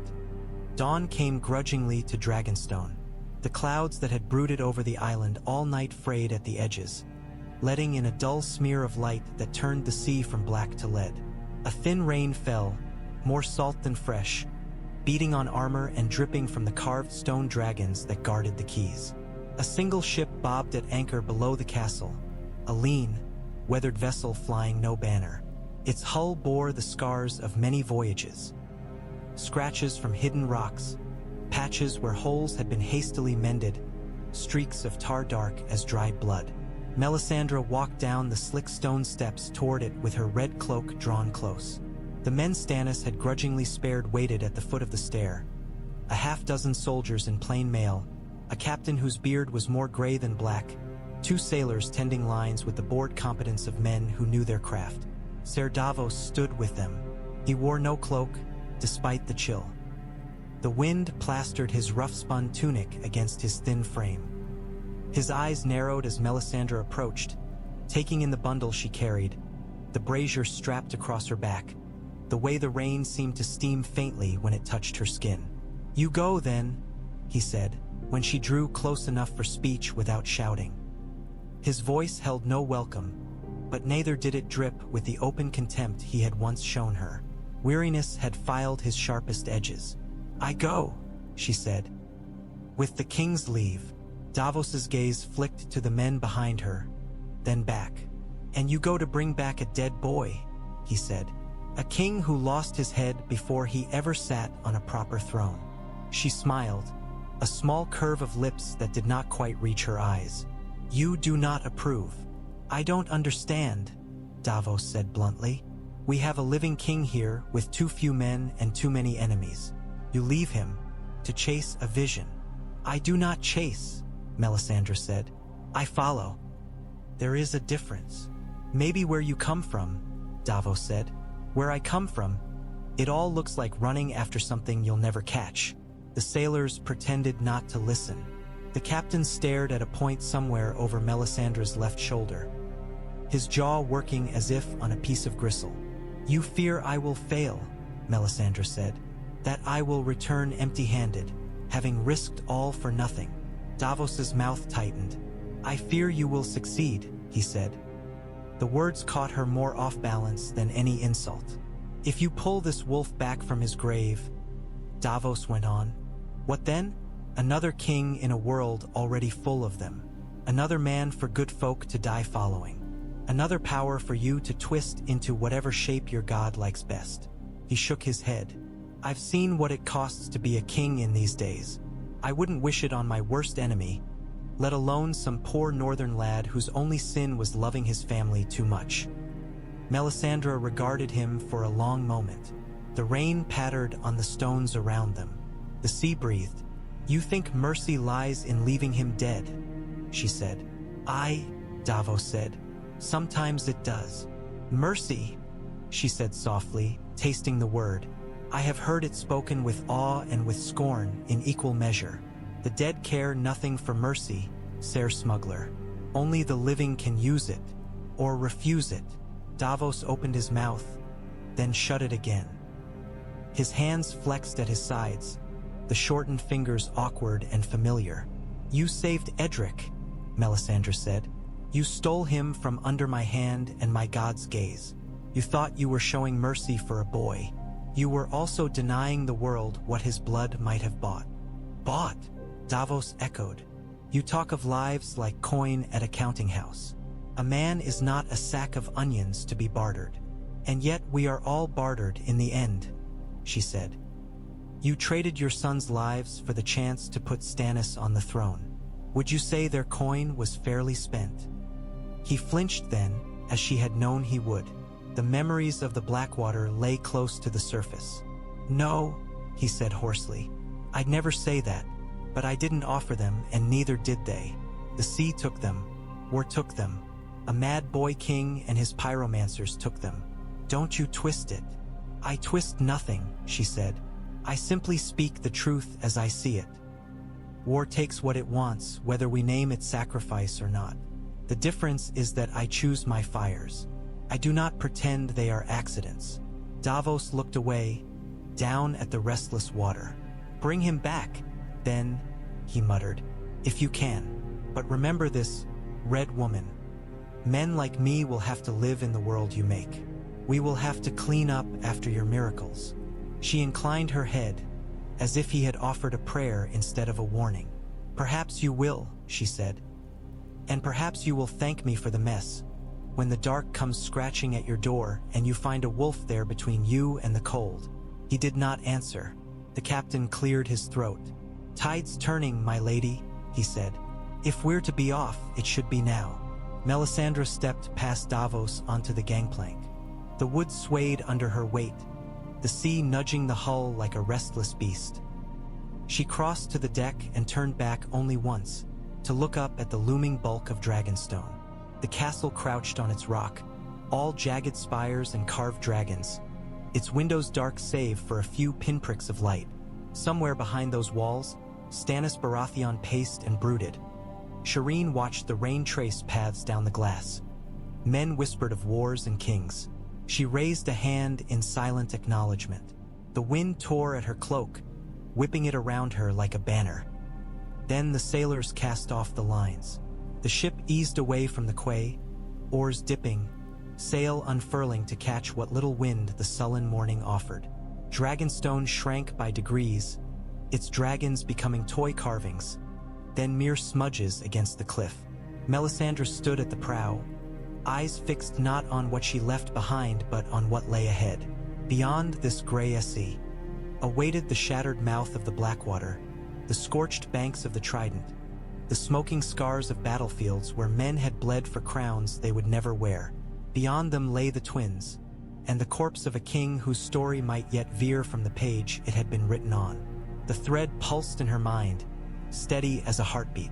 She wrapped her blistered hands in the folds of her cloak and let the chill wind cut across her face. The ship's timbers creaked. Men muttered as they went about their work. Gulls circled overhead, crying. "Come, then," she murmured to the unseen north. "Let us see what may be made of a wolf who has walked through death and come back with its shadow on his heels." The ship turned its prow toward the war-torn lands of men, and the sea took them, carrying Melisandre toward the red wedding's ashes and the cold work of unmaking death. Dawn came grudgingly to the twins, a smear of thin gray light that did little to soften the ugliness of the towers or the filth in their courtyards. Mist crawled up from the river, curling around cart wheels and boots, veiling the worst of the bloodstains without truly hiding them. Cregan Snow lay on his belly behind a tumbled stretch of curtain wall, his cheek pressed to cold stone slick with dew. He had a clear view of the yard below through a gap where a cannon. No, there were no cannons here, only time and neglect, where rain and neglect had crumbled the mortar. His breath fogged in front of his lips. He forced himself to breathe shallowly. "7 hells," muttered Jory Slate beside him, voice no louder than the rustle of a rat. "They did it, then. They did it," Cregan said, his throat tight. A cart rattled into the yard, drawn by a sway-backed nag that looked as tired as the boy leading it. 2 Frey men-at-arms walked behind, their mail dark with damp, spears slung carelessly over their shoulders. They were talking about something, ale or a wench or the price of oats. Cregan neither heard nor cared. All his attention was on the thing in the cart. They had sewn the head on crooked. Grey Wind's snout jutted from the torn neck-hole of Robb Stark's doublet, great jaws slack, glassy yellow eyes staring in different directions. The direwolf's fur was stiff with dried blood. The arrow holes that had killed him gaped black in the pale early light. Robb's own head, Cregan knew, lay in a different heap somewhere, perhaps already stripped clean by dogs and crows. It was an obscenity, an insult so deep he had no words for it. One of the Frey men laughed at some jest and cuffed the boy on the back of the head. "Come on, then," he said. "Lord Walders had his fun. Time to dump the garbage." They hauled the bodies out without care. 3 of them. Robb Stark with Grey Wind's head, another man whose face Cregan could not see, and a third bundled in a cloak so soaked with blood it was hard to guess at anything beneath. They landed in the mud with wet, heavy sounds. The boy wrinkled his nose. "Smells like dead dogs," he said. "Smells like dead wolves," one of the guards corrected. "Let that be a lesson." He spat on the sewn thing that had been king and direwolf both, then turned away to lead the empty cart back toward the stables. The other guard lingered a moment longer, shifting his spear from one hand to the other, then shrugged and followed. "No pyres," Jory whispered. "No burials. Just toss them out like offal." "They don't burn their dead, Southerners," muttered the third man, old Tormund Hill, who was neither so old nor so tall as his name suggested. "They rot in the ground for worms. Or they would, if they weren't too lazy even for that." Cregan did not answer. His heart beat in his ears, so loud he was certain someone must hear it. His hands clenched on the rough stone until his fingernails tore. There he lay, Robb Stark, the boy Cregan had watched ride out of Winterfell all in gray and white, ice in his eyes and a wolf at his side. The young lord who had spoken his name once in the yard and told him to keep his shield higher. The king who had won battle after battle, only to die like this, thrown down in the mud by men not fit to lick his boots. The mist swirled, licked at the contorted corpse. For a moment, it almost seemed to gather above the ruin of his chest, a particularly thick patch hanging there before thinning again. "We can't leave him," Cregan said. Jory jerked his head around. "What? We can't leave him like that," Cregan repeated. "He's our king." "He was our king," Tormund said quietly. "Now he's meat. If we show ourselves, they'll string us up beside him. Or worse, we should run while we still can. Make for Riverrun. Or the Neck. Or anywhere that isn't here." Cregan tore his gaze from the yard long enough to glare at him. "Will you run home and tell them?" he demanded. "Tell your sons the young wolf died with a dog's head on his shoulders and his body thrown out like rubbish, and you crept away and said nothing?" Tormund flinched as if struck. Jory swore under his breath. "You're mad," he said. "You're properly mad. There's 100 Freys down there, and more Lannister men besides. What are the three of us meant to do? Walk up to the gate and ask for the king's bones. Cregan looked back down at the courtyard. The boy and the guards were gone into the morning fog, the cart with them. No one else seemed to be watching the bodies. The nearest sentry on the wall yawned and rubbed at his eyes, more interested in his own misery than anything below. "We wait," Cregan said. "We wait until no one's looking.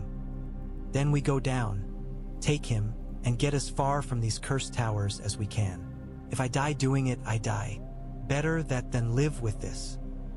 He could almost hear his mother's voice in his head, sharp with disapproval. "Bastard or no, Cregan Snow, you've no call to speak like you're oath-bound to wolf blood. You're a Winterfell man-at-arms, not a lord." But the words did not matter. The feeling did. Robb Stark had been the only king he would ever have. Tormund scrubbed both hands over his face. "You'll get us killed," he muttered. "You'll put our heads on spikes with his. Then no one will carry word back north at all."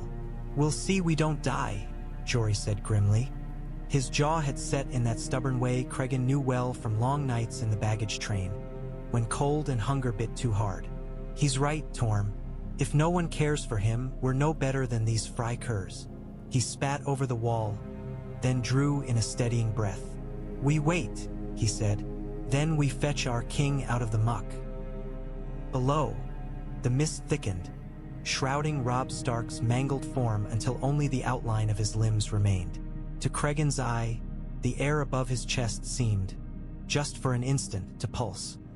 He told himself it was a trick of light, a fog of his own grief. He kept watching anyway.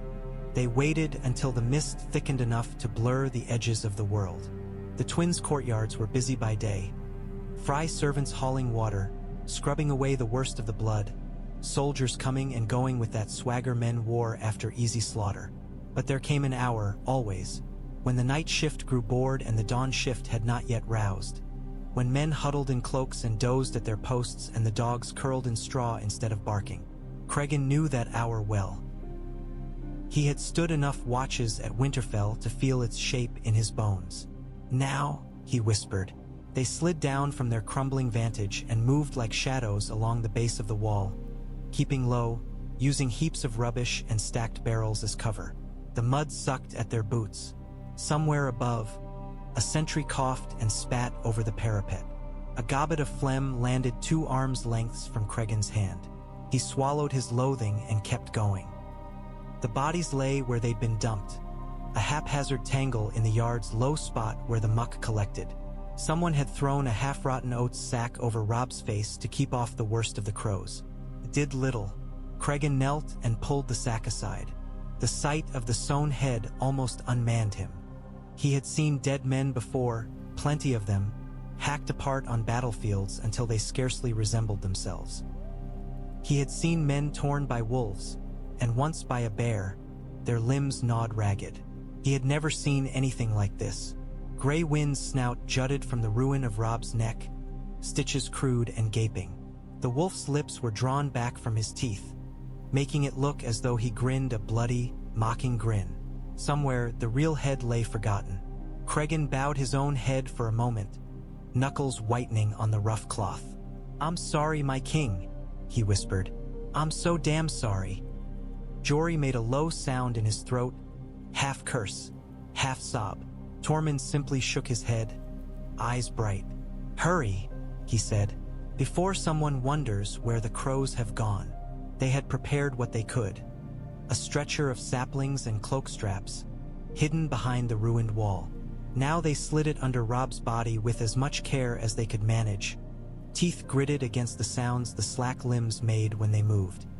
His chest was cold beneath Cregan's fingers, but not yet stiff. As they lifted, the mist seemed to cling to him. It threaded around his legs, pooled in the hollow of his throat, thin and insistent. For an instant Cregan felt a faint resistance, as if some unseen hand tugged the corpse back toward the mud. Then it came free. They moved, 3 men and their king, across the yard and toward a sally gate half hidden behind a collapsed outer shed. Jory had found it the day before, during one of his desperate searches for a way out. The door was old oak, iron-banded, its lock rusted. One good shove and it had given. Now it stood barely ajar, the gap lost in shadow. "Saints be with us," Tormund muttered, the closest he had ever come to prayer. Just this once. They squeezed through, one at a time, easing the stretcher after them. Outside the wall, the ground sloped down toward the river in a long, scrubby bank. Reeds brushed their legs. Their boots sank into damp earth. The roar of the Green Fork filled Cregan's ears. The two towers loomed behind them, their shapes vague in the fog. They looked almost like natural cliffs from here, the bridge between them swallowed by mist. Only the occasional glint of lamplight betrayed the presence of men. Cregan dared to breathe. "Boat," he said. "We need a boat." They found one half sunk among the reeds where some careless Frey had left it.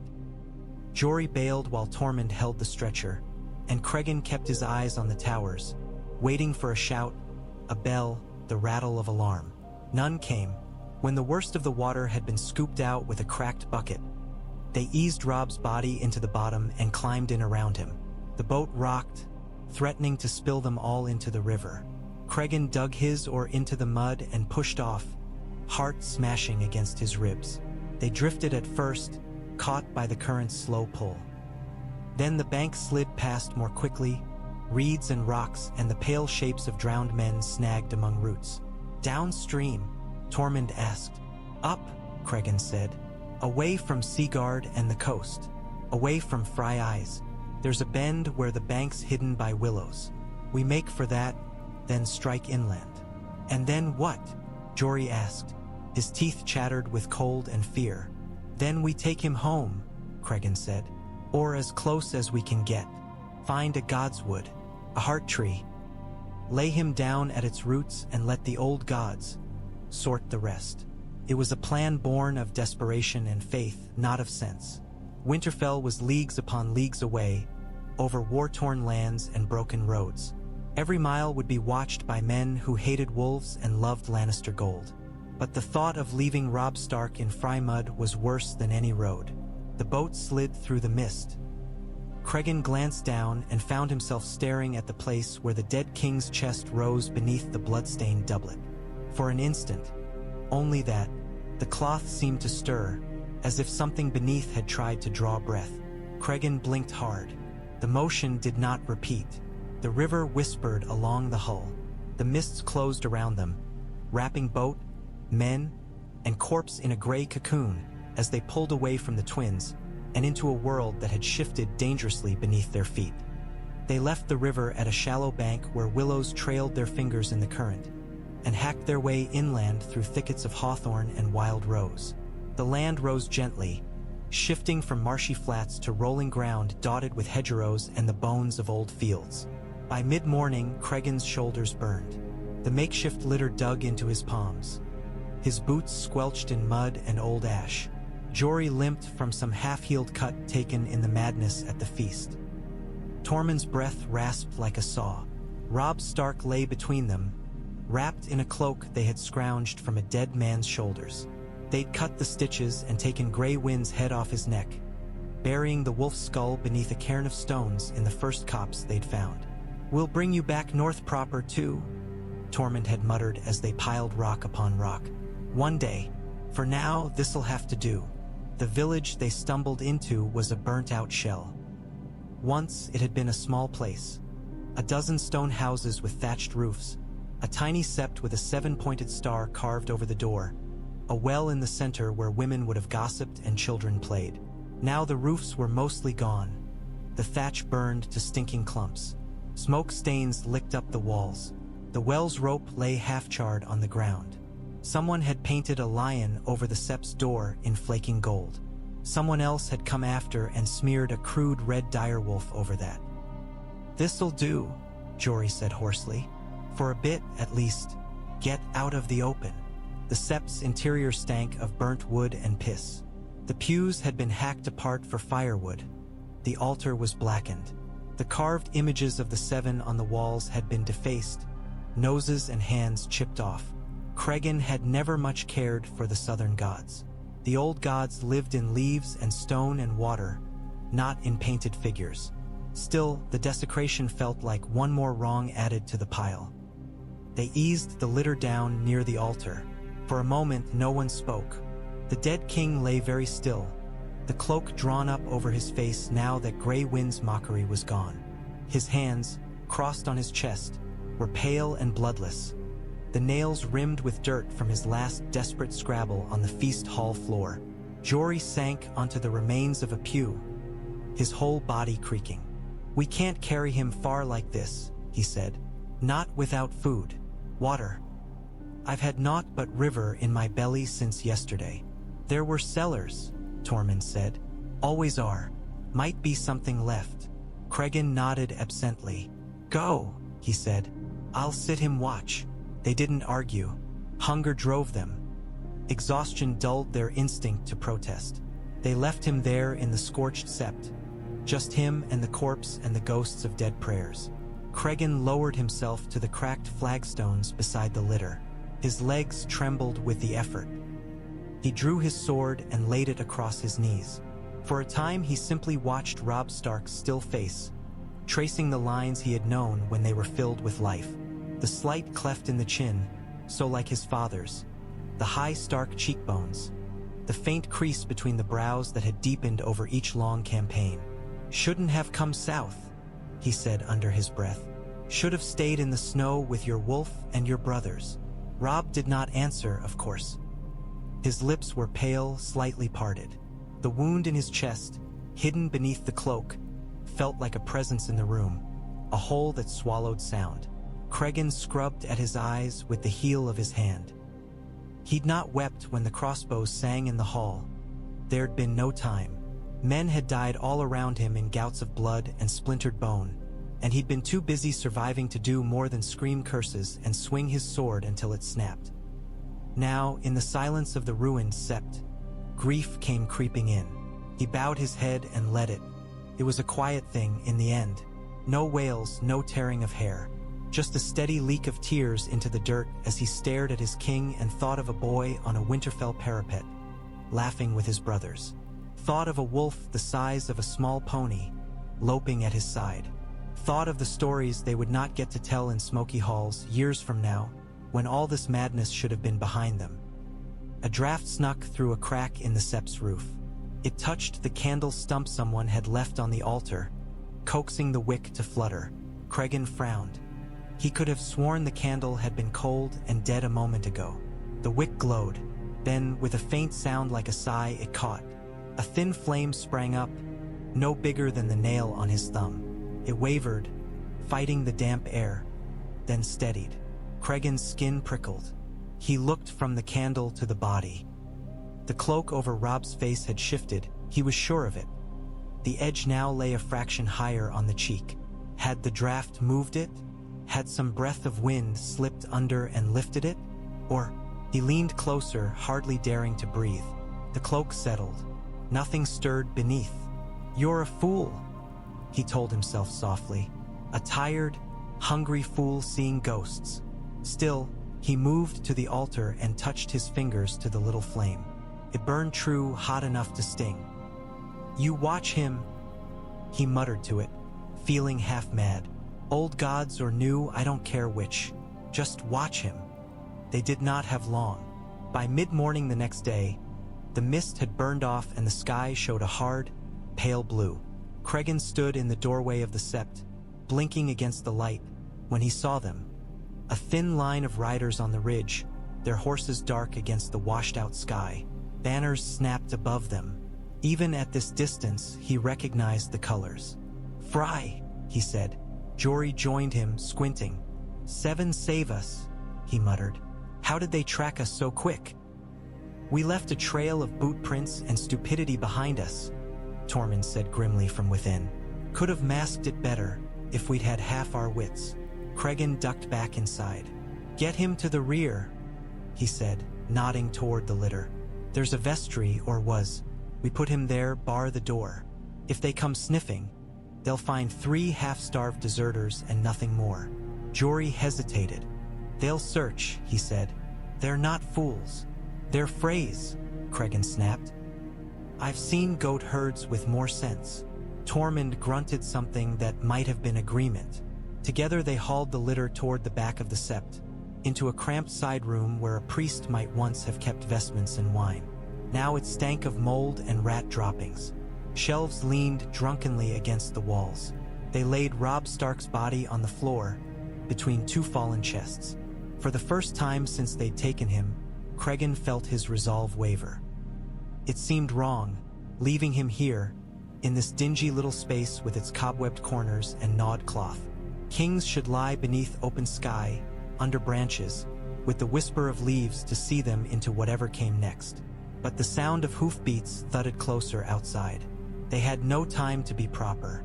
"Forgive us," he muttered, the words tumbling together. "We'll do better once we're clear. I swear it." The candle on the altar flickered sharply, though there was no draught. Cregan left his sword in the vestry, laying it across the king's feet as a crude ward, and pulled the door to. The latch was broken. He shoved a fallen beam up under the handle to brace it. It would not hold against real force, but might slow a casual hand. Then there was nothing to do but step back into the nave and wait. The riders clattered into the village with all the subtlety of a boulder tumbling down a scree slope. Hoofs struck flagstones. Men laughed and shouted. One horse shied at a patch of lingering ash. Its rider hauled on the reins and cursed. Cregan, Jory, and Tormund stood in the Sept's center as if they had always meant to be there. They had scrubbed off what Tully and Stark colors they could, leaving only plain leathers and a few scraps of wool in Riverland hues. With luck, in dim light, they might pass for small folk or for broken men. Luck had not favored them much of late, but there was always a first time. The door banged open. A gust of cold air brought with it the reek of horse and sweat and cheap wine. "Ha!" said a voice. "Look at this. Rats in a holy house." A Frey man-at-arms stepped in, helm pushed back from a long, pinched face. His nose jutted like a knife. Two more followed, spears casually lowered. "We're no rats," Tormund said evenly. "Just looking for shelter. There's nothing to take here. Is that so?" The Freys' gaze swept the Sept, lingering on the charred altar, the single guttering candle, the empty pews. Funny, seeing as some dog stole a particular bit of meat from Lord Walder's yard last night. King's meat. Seems a thief might come creeping into a place like this to hide it. Cregan fought to keep his face blank. "Only meat here is us," Jory said, attempting a crooked grin. "You hungry, sir? I've still got all my fingers." One of the spearmen snorted. "I've seen finer stock in Flea Bottom," he said. "Still, Lord Walder wants every barefoot bastard in 10 leagues looked over. You lot got names." "Tom," said Tormund without missing a beat. "Tom Rivers. This is Jory. He's too pretty to be from anywhere but the south." "And you?" the Frey asked, eyes narrowing at Cregan. "Cregan," he said. He did not add the snow. "From the north." "Ah," the Frey said softly. "A wolf pup, then." He took a step closer, peering. His gaze snagged on the loop of leather at Cregan's neck, where a carved bit of wood rested against his chest. A crude direwolf, whittled in some long, quiet hour on campaign. Cregan had forgotten to tuck it away. The Frey smiled. "What's this, then?" He reached, quick as a snake, and snagged the token, jerking it up where all could see. "Forgot that, didn't you, pup?" Cregan's muscles tensed. He wanted, more than he had ever wanted anything, to smash his fist into that long face, to feel bone give under his knuckles, to drive him back out into the sunlight and cut him down in front of his bannermen. He made his hand unclench. "My father was from the north," he said. "Brought it south with him. Thought it might bring luck." "How's that working out for you?" the Frey asked. His men laughed. The candle on the altar flared. The sudden brightness startled all of them. The Frey's head whipped around. For a heartbeat, the flame leapt twice its height, bright as a tiny sun, cast long shadows. In that moment, Cregan saw the man as he would look dead. Eyes staring, mouth open on a half-swallowed curse, throat open to the bone. The image was so clear he blinked. The Frey shivered and rubbed at his arms. "Cold in here," he muttered. "Stinks too. You three." Whatever he meant to say next drowned under a shout from outside. Ser Emmon wants you. They've found tracks by the willows." The Frey cursed under his breath. "Stay put," he snapped. "If you're gone when I come back, I'll have your guts for bootlaces." He dropped the wooden wolf in the dirt and stalked out, his spearmen at his heels.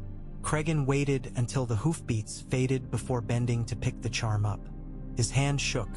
The little carving was warm to the touch, though it had "Ein on cold stone." "Old gods are with us," Tormund said softly. "Or some gods, at least." Jory let out a breath that was almost a laugh. "Or else we're so deep in shit even the stranger doesn't know what to do with us," he said. Cregan turned to look toward the vestry door. The beam braced against it sat undisturbed. No hand had tried it. He felt the Watcher's presence more strongly than before, a weight in the air like the dense hush before snowfall. "Either way," he said, "we hold here. We hold him. They won't take him back." The Freys did not find the riverbank where the boat had launched. They found tracks, yes, boot marks and scuffs, and a smear of blood where Robb's body had knocked against a rock. They even found the cairn of stones that marked Grey Wind's hidden skull. But the river itself had washed away all better signs, and the men Lord Walder sent were neither rangers nor hunters. By evening, their curses had faded into distance. Hoofbeats grew sparse. A few riders remained in the village, more for their own comfort than any belief the thieves would be foolish enough to linger. They took the largest of the unburned houses for themselves and set about making it uncomfortable, shouting for wine, for food, for whores that did not exist.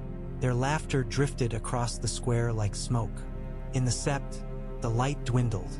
Cregan sat where he had sat all day, cross-legged on the vestry floor, back against a toppled chest, sword across his thighs. Robb's body lay to his left, the cloak drawn up to his chin now, the worst of his wounds hidden. Someone, Jory likely, had cleaned his face with a damp scrap of linen. The dried blood around his nose and mouth was gone, leaving his features pale and still. If Cregan did not look at the unmoving rise of his chest, he could almost pretend the king slept. He knew better than to hope for that. Yet the feeling of being watched had not lessened. If anything, it had grown. It pressed at him now, a slow weight against the skin of his face, the back of his neck. Not hostile, not the prickle he'd felt when Frey eyes slid over him like knives. This was different, curious perhaps, patient. The candle on the altar burned as if it fed on something richer than tallow. Its flame stood tall and straight, no hint of guttering. It cast a warm glow through the vestry's half-open door, painting a band of light across Robb's still hands. "Old gods," Cregan murmured. "If you're there, if you're listening, I don't know your prayers. Not proper. I know the feel of snow underfoot and the sound trees make in the wind. I know the way the air tastes before it snows. If that's the way to speak to you, then hear me now." His voice sounded rough in the little room. "This man was your own," he went on. "He was born with Stark blood and raised under your branches. He did what he thought was right. He bled for it. If you're going to take him, fine. I won't say you haven't the right. Just don't leave him down here with these Frey bastards laughing at what they've done." He swallowed. "Give us a chance to get him north," he said, "to lay him at a heart tree's roots. Let him rest where he belongs." Silence answered. The candle's flame did not flicker. It burned with steady, indifferent light. "You're talking to yourself," Tormund said softly from the other corner, where he sat huddled in his cloak. "Trees can't hear snow." "They can," Cregan said stubbornly. "Maybe not like we think of it, but they listen. They remember. Might be they remember how many fools have begged them to fix the mess they made," Jory muttered from the doorway. "And they're tired of hearing it." Cregan huffed a humorless breath. "Maybe," he said, "doesn't mean I'll stop asking." He fell quiet then, letting the murmurs of the house across the square become a dull, distant thrum. His muscles ached. His eyes burned. He let his head sag back against the chest and stared up at the low, cracked ceiling. His thoughts drifted, as thoughts did when a man was too tired to hold them in line. He saw Winterfell's godswood, the way he remembered it from boyhood. The chill damp of the air beneath the leaves, the faint, rich smell of earth and rot, the sound of water in the pool at the heart tree's feet. He saw the red leaves of the weirwood fluttering, though he had been sure there'd been no wind that day.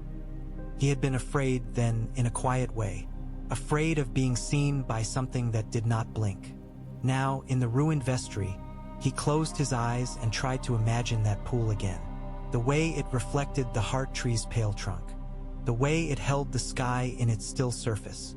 He put Robb Stark there in his mind, laid him down at the foot of the heart tree, the cloak falling away, the wounds clean and closed. He imagined the red leaves falling over him like hands, like a shroud. In his mind's eye the corpse stirred. Cregan's eyes flew open. The ceiling above him was the same cracked plaster. The Vestry's air tasted of mold and smoke. Robb lay to his left on cold stone. But for a moment, just a moment, Cregan was sure he had heard something. A faint, wet catch of breath, as if lungs unused for too long had tried and failed to remember their work. He turned his head slowly. The cloak had slipped a fraction, bearing the line of Robb's throat. The skin there was pale, shadowed by a dark bruise where some blow had landed near the end. His Adam's apple lay still. "Snow?" Tormund asked, his voice low and careful. "You look like you've seen a ghost." Cregan licked his lips. "Maybe I have," he said. "Maybe it's him." He did not mean a walking corpse. He did not know precisely what he meant, only that the room felt crowded with presence. "We've all seen ghosts these last days," Jory said from the doorway. "They're called memories." Cregan shook his head. "No," he said quietly. "This is something else." He did not have the words for it. No training in Maester's lore, no Septon's vocabulary of souls and heavens and hells. All he had was a sense, deep in his gut, that Robb Stark's story had not yet finished its final line. The candle burned through the night without shrinking.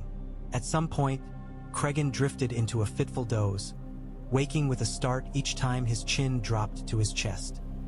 Each time, the feeling of being watched met him, patient as ever.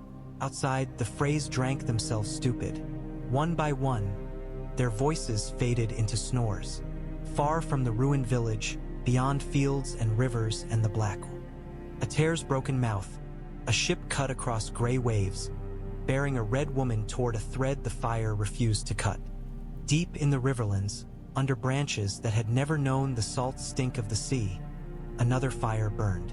It was a small blaze, no grander than the one Melisandre had kindled in her sea cave, but it cast enough light to paint the faces around it in shades of gold and shadow.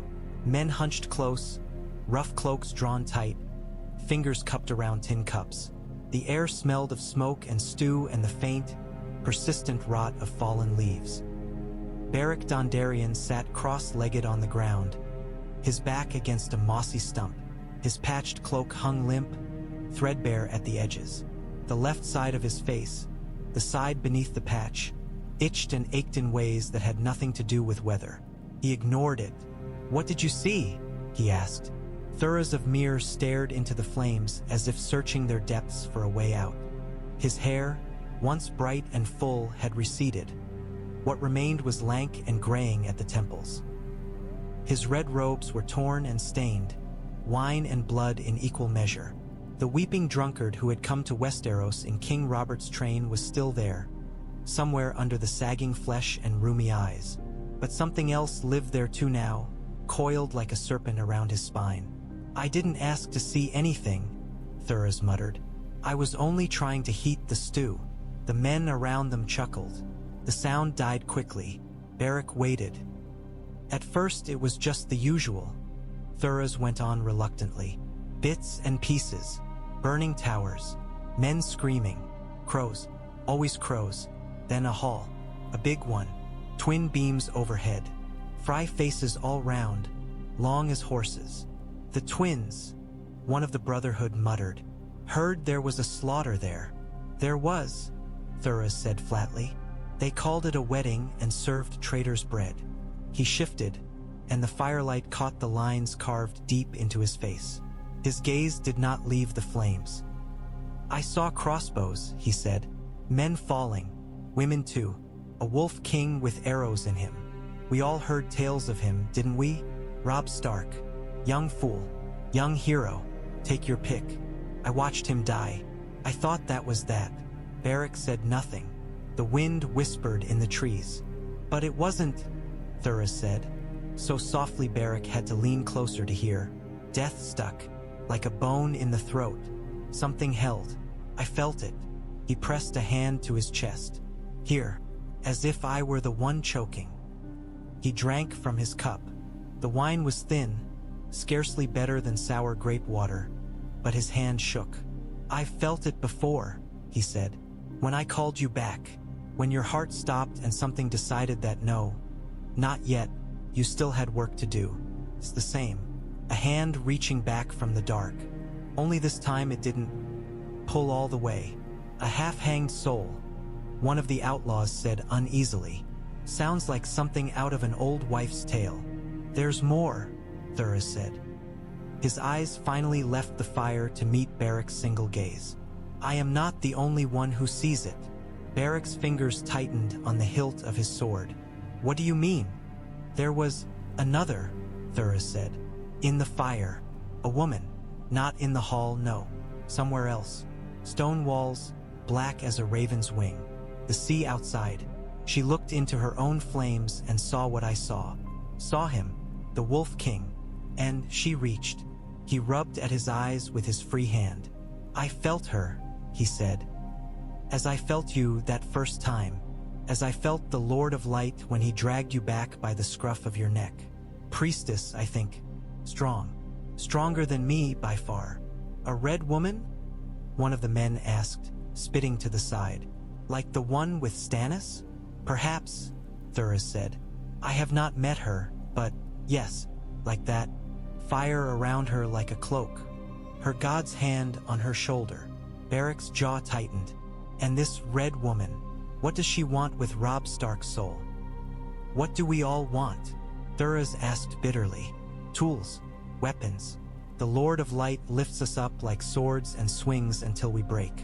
Then he throws us aside and reaches for another blade. Someone crossed himself, old habit from before they burned the septs they used to kneel in. So she means to raise him? Beric asked. Bring him back? Make a corpse walk? I don't know, Thoros said. The fire doesn't show me everything, only enough to gnaw at my guts. I saw the hall again, emptier this time. I saw men in mud stealing his body out from under Frey noses. I saw them in a burnt village, hiding him in a ruined September. I saw a thread of light above his chest that would not go out, no matter how the dark pressed. He swallowed. I thought, he said quietly, it might be my duty to go to him, to put my hands on him and say the words and see what our Lord plans. But I could not bring myself to move. Beric studied him. You, he said, who dragged me back from death 6 times, now shy from a 7th soul? I didn't ask to do any of it, Thoros snapped. I prayed as I always prayed. The first time I brought you back, I was drunk and half frozen, and so certain you were gone I barely noticed your first breath. After that, he shook his head. Each time there was less of you. Each time I wondered if what I'd done was mercy or cruelty. He met Beric's gaze, raw. If I lay my hands on that Wolf King, will he rise a man who can help save this bloody world? He asked. Or will he come back a hollow thing that should have stayed in the dark? Silence fell. Leaves rustled overhead. Somewhere in the distance, an owl hooted. The men shifted uneasily. Beric looked down at his own hands. The scars that crisscrossed them were pale in the firelight. He flexed his fingers, feeling the stiffness in the joints, the way they no longer quite obeyed as they once had. I do not know, he said, but I know this. If you do not go, she will. The ship that bore Melisandre north bucked and groaned as if resenting each wave. Storms had not broken while she slept. They had paced the vessel like wolves, worrying at its sides. Rain rapped at the boarded-up window in her narrow cabin. Wind howled in the rigging. The timbers creaked as if recalling other storms, other nights when men had prayed to gods with different names. Melisandre knelt before the brazier bolted to the floor. The coals within had no business burning so bright. The sailors had seen to the fire when they first set out, but she alone had fed it since, laying no visible fuel upon it. Yet it burned, steady and white-hot, its heat beating against her face. She had lost count of how many times she had closed her eyes and opened them to different scenes in its heart since leaving Dragonstone. The river, the twins, the burnt village, Frey riders, northern men moving like hunted animals through the ash. Now, as the ship pitched, the fire steadied. It showed her the ruined Sept from above, the roof half gone, the walls standing like broken teeth. She saw 3 men moving within. Cregan, though she did not yet know his name, Jory, Tormund. She saw the litter, the shrouded form atop it. The thread above Robb Stark's chest glowed a shade brighter every time she looked. They made landfall at a ruined town that had once been a place of some modest prosperity. The quay jutted out into a sluggish arm of the Trident, its pilings rotted and its planks warped. Half the buildings along the riverfront were black shells, their upper stories collapsed inward. The other half bore the scars of pillage. Doors hanging from one hinge, shutters ripped off, windows gaping like missing teeth. Small folk moved among the wreckage like ghosts. Women with hollow eyes and raw, chapped hands picked through rubble for anything left worth salvaging. A few thin children watched the ship tie up, their wariness older than their years. Melisandre descended the gangplank as if stepping into a temple. By the time the sun sank toward the horizon, turning the clouds a sullen copper, the burnt village lay once more at the center of a tightening net. Frey riders had not given up their hunt. Cregan heard them before he saw them. The distant clatter of hooves, the faint jangle of harness, the barked orders that traveled on cold air. He moved to the Sept door and peered through a crack. The Vestry felt smaller with her in it. Cregan had not wanted to let her enter. Instinct screamed at him to bar the door, raise his sword, and tell this red woman to go back the way she'd come and take her strange, hot-eyed god with her. But there was Beric Dondarrion at her shoulder, and Thoros of Myr behind him, and half a dozen scruffy men with bows and blades who'd just killed a Frey patrol on his behalf. He was outnumbered, outmatched. And beneath his fear and mistrust, something in him recognized the inevitability in the way she moved, as if she were not so much walking as following a path already laid. So he stepped aside, just enough, and watched as she crossed the threshold.